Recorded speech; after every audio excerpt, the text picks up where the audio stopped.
Welcome, everybody, back to AuburnVersus.com. Mike Szvetitz here, sports editor of the Opelika-Auburn News, here with Auburn University beat writer Collin Mickle. And Collin, 2 losses in a row. This is the second week we've been talking about this Auburn football team not living up to the expectations, especially against Mississippi State this week, a team that everybody picked for them to beat. Now they're 1-2 and 0-1 in the conference for the first time since 1992. What does this mean for the Auburn football team? What does this loss do to their psyche? Well, I mean, this is a team that has had a pretty healthy psyche over the last 4 years, but I think it hurts them. I mean, I don't see how you can come out of last week's game and have a lot of confidence. The coaches are openly saying that for Auburn to win games, they need to rely on a true freshman quarterback. They need to, have gimmicks and things to win. And the defense is playing its heart out and still losing. I mean, the Auburn defense could not play much better than they've played, and has been really let down by the offense. 10 turnovers in 2 games hurts anybody's confidence. Right now, Auburn fans, for the most part, got what they wanted in Cody Burns. There was a lot of cheers, a lot of split crowd, I guess, if you will, on Saturday between who wanted to see Brandon play and who wanted Cody Burns to play. Cody got his snaps, played a majority of the game, played more snaps than Brandon Cox. What does Auburn do now with Cody Burns and Brandon? They've got a two-quarterback system, but Tommy Tuberville and Al Borges aren't necessarily fans of the two-quarterback system. So where does Auburn go? What do they do?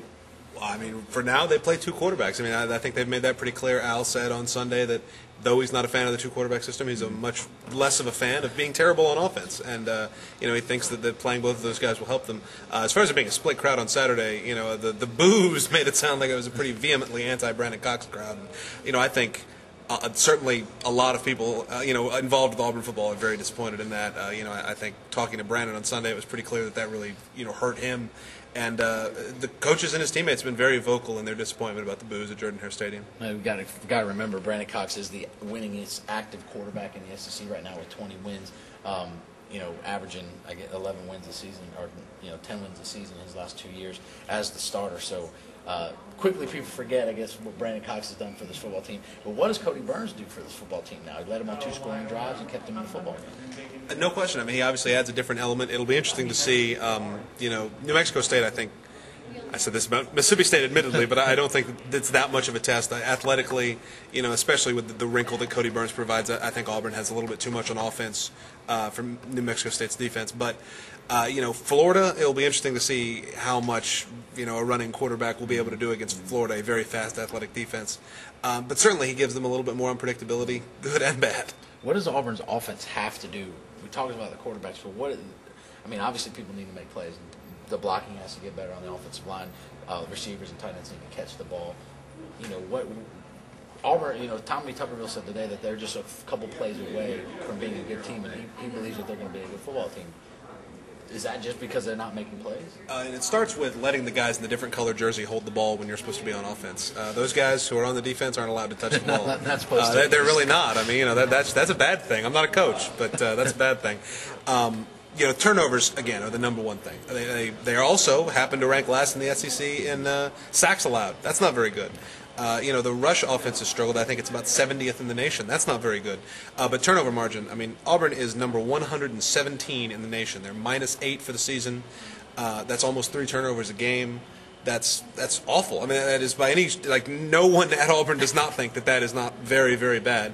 And that has to get better. It'll be very hard to beat New Mexico State if they turn the ball over 5 times. And New Mexico State throws the ball all over the field. The How Mummy offense is bring the clown cars and everything. It's a fire drill. It's going to be a lot of passing. The game might take 17 hours. It really might. We might be talking about this next Tuesday. The game still might be playing. You'll get your pay-per-view money worth, though. So there is that. True. That's true.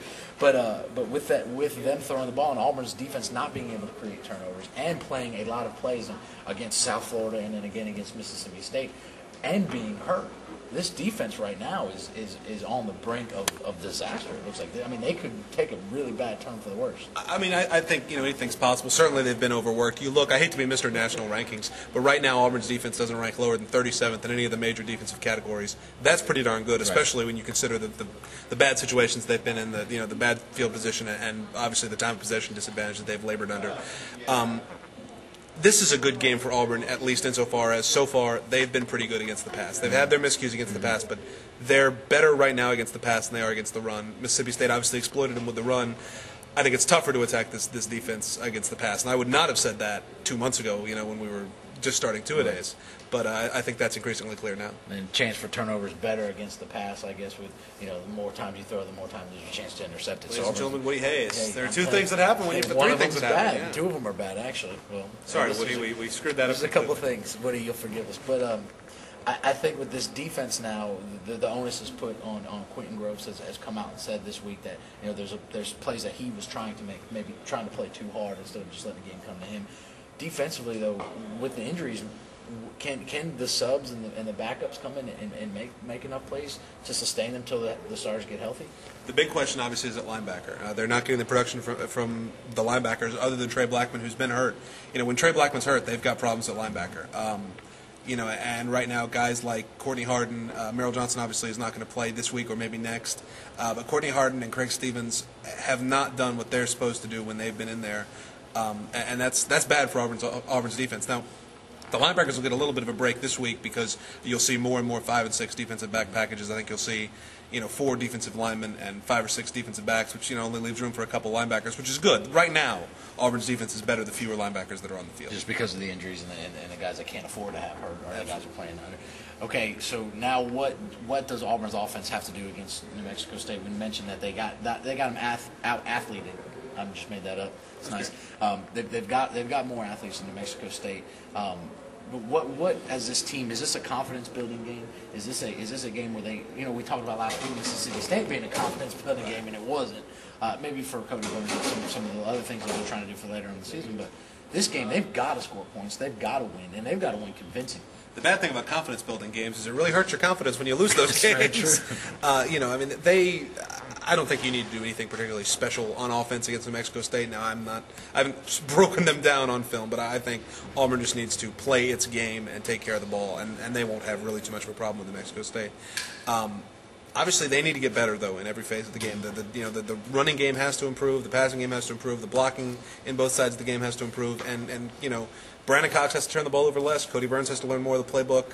You go down the roster, and everybody, especially the guys on offense, have something they need to do better. You're 2-1 in picks. Prediction for Saturday? I will say Auburn wins. I'm hesitant to pick Auburn to win lopsidedly in anything. I feel like they could play Opelika High School at this point, and I'd pick it 17-14. But I'll say Auburn.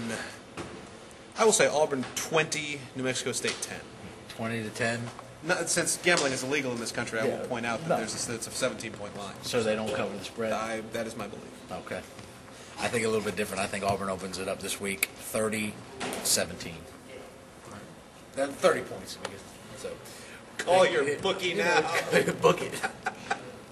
Good All right, times. guys. Thanks for watching AuburnVersus.com. Again, Mike Szvetitz here with Collin Mickle. We'll see you next Tuesday with a recap of this game and some more analysis. And we'll see if Auburn can get to 2-2 on the season. We'll see you next week. Thanks.